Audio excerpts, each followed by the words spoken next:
Hey guys, Jarek here, and welcome to my review of the Snowwolf Aliens M41A pulse rifle.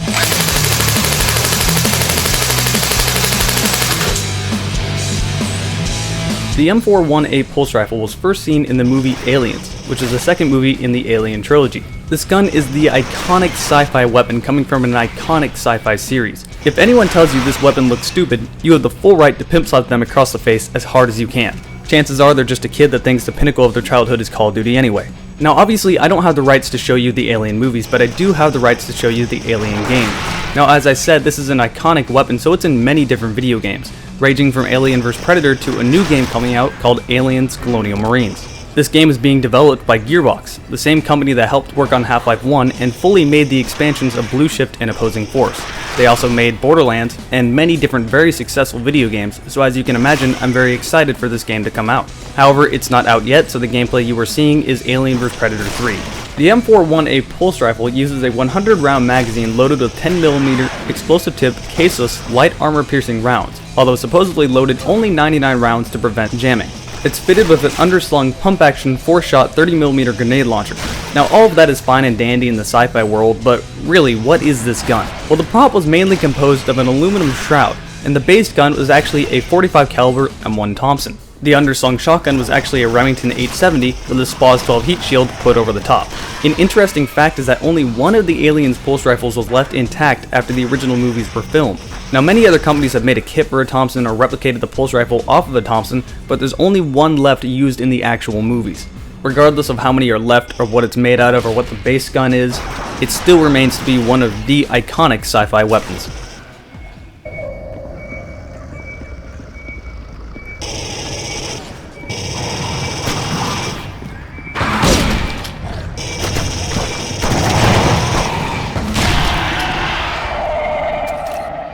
When you first get your pulse rifle, it'll come in a standard cardboard box. Nothing is too special about it, it's not too flashy, just a standard cardboard box. An interesting note is that this gun is mainly distributed through evike.com, so the instruction manual will most likely have an Evike logo. The first half of the instruction manual is filled with your standard poorly translated Chinglish. However, the second half of the manual is filled with a very detailed takedown guide, so I highly recommend you keep this instruction manual.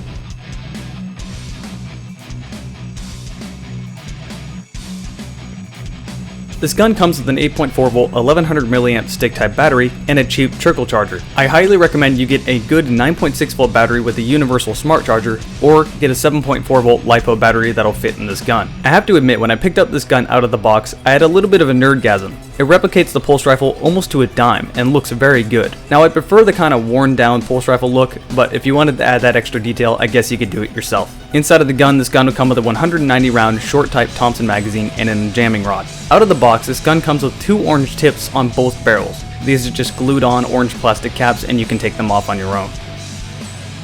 Like the real pulse rifle, this gun is based off of an M1 Thompson. It uses a version 6 gearbox and is completely compatible with all Tokimura Thompson parts. Most of the externals is made off of a plastic mold. However, the parts that need to be metal are metal, like the original Thompson receiver, the stock, and everything around the barrel. Now I've heard some rumors surrounding the plastic mold on this gun. I've heard a lot of people say it's weak, it's brittle, it's gonna break, and it just plain sucks. And I'd like to say the rumors are entirely exaggerated.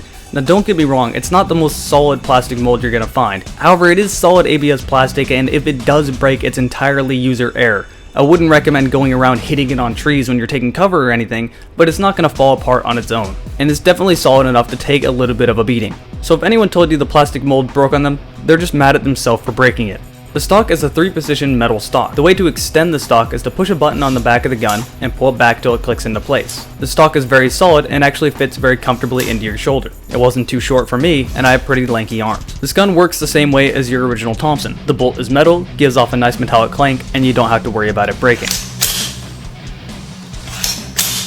The hop-up unit is adjusted by where the bolt would be on the real Thompson. It's easily adjustable, always exposed, but it cannot easily be bumped out of place. This makes it incredibly easy to adjust your hop-up on the fly. Say if you need to take out that pesky sniper, you can adjust your hop-up unit up a little bit and you're ready to go.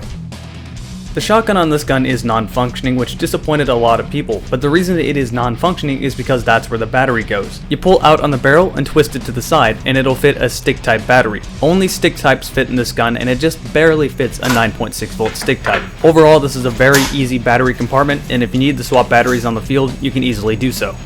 Like the real pulse rifle, this gun has an ammo counter. When you eject the magazine, the counter goes to 0. When you insert a new magazine, the counter goes to 95. It's a little weird that it only goes to 95 instead of 99, but I can forgive it.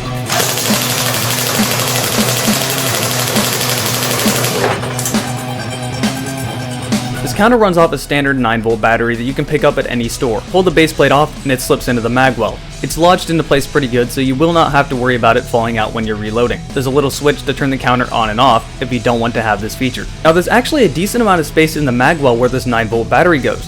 I could see someone easily modifying their gun so that the counter and the gun runs off the same 7.4 volt battery that would then fit in the mag well, thus freeing space in the shotgun for possibly, say, a tri-shot shotgun. This would definitely be a more complete pulse rifle and would be completely badass. If you ever manage to do such a thing, please post a video response, as I'd love to see it. As I mentioned before, it uses the standard swivel Thompson controls. Back towards you is semi-automatic and safe, forward is on fire and full auto. To eject the magazine, you push up on the metal tab and pull the mag out. This gun can use any Thompson magazine with the obvious exception of the drum mag. If you use a longer magazine, you can't have the base plate on it. It does take a little bit of time to get used to putting the magazine inside of the mag well because the actual rail that the Thompson mag runs off of doesn't start till far up into the gun.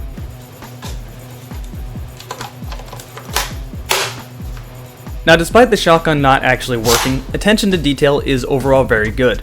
You can pull the pump back and it'll expose a dummy shotgun shell, and there's even a loading tab on the underside of the shotgun. This would make it perfect for some custom works like I mentioned before. Despite the bolt being metal, the actual pump itself is plastic. Now you don't have to worry about it breaking, but it doesn't necessarily give off the best sound when you pump it. When I corroded this gun with 0.2 gram BBs in a 9.6 volt 1400 milliamp stick type battery, I found it very consistent about 400 feet per second, which is perfect for woodland games. This is shooting a little bit too hot to take it into CQB, but the gun is a little bit too large for that anyway, so it doesn't mean a whole lot. When I tested the rate of fire of this gun, it was very consistent around 700 to 750 rounds per minute. This is a perfect rate of fire. It's not too slow, it's not too fast. It's very easy to control, and really you don't need anything more than this. I know a lot of people that want to have the most ridiculous rate of fire you can get, but it's kind of not needed. However, if you'd like to change the feet per second or the rate of fire, you can easily do so. Internally, this is basically a Thompson and uses all version 6 parts.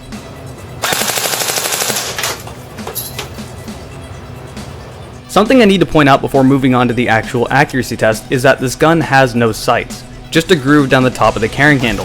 However, these are easily my favorite sights I've had to use in an airsoft rifle. It's very similar to aiming a shotgun. Hold it at about 6 o'clock and it'll hit the same exact spot every time. On top of that, the lack of actual sights makes it very easy to see where the BBs are actually going. It's funny to say that no sights are better than having sights, but this really is incredibly easy to aim. I don't think this video really does it justice because I was leaning over a camera and it's somewhat hard to show, but you get the general idea of how easy they are to use.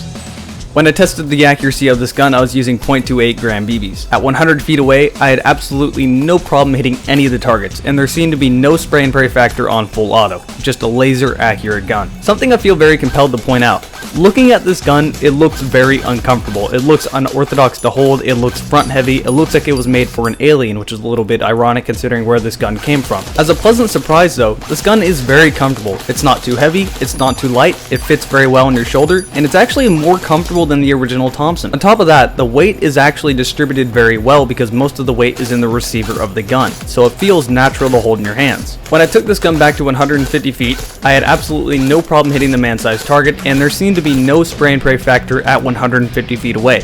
The gun is laser accurate shot after shot.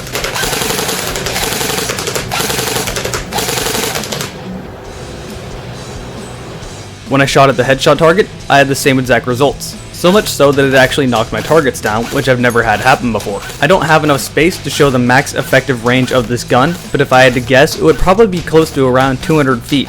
That is some pretty good accuracy. So final conclusion of this gun. If you're a collector or a big Aliens fan, get this gun now, you're not going to be disappointed. If you're just looking for another gun to use out on the field, don't overlook this gun. Despite it being a collector's item, it can definitely put out. Now the external quality may not be as solid as say machined aluminum, but it definitely can hold its own.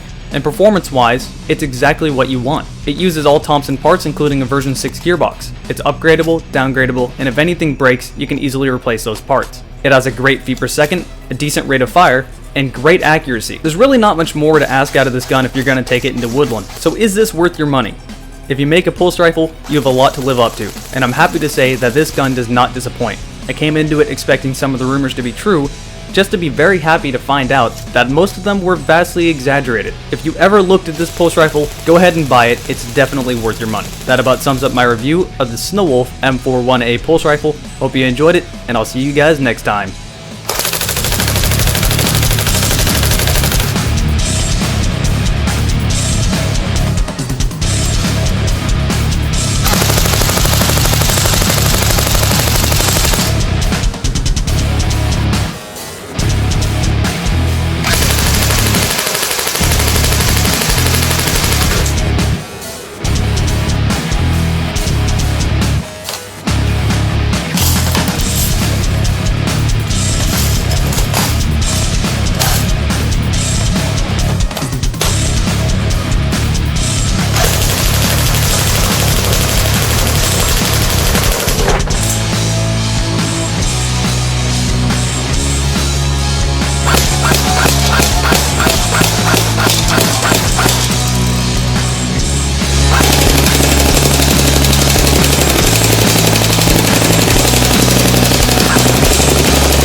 What hurt me? You just got sniped. Why are you still alive? You have guns on your team? You'll never see me. Whoa! Leave me alone. You flew the highest. I like the picture I have on the very bottom left. You melee more people when you get a much stronger explosion. Boom! Jesus, that was huge.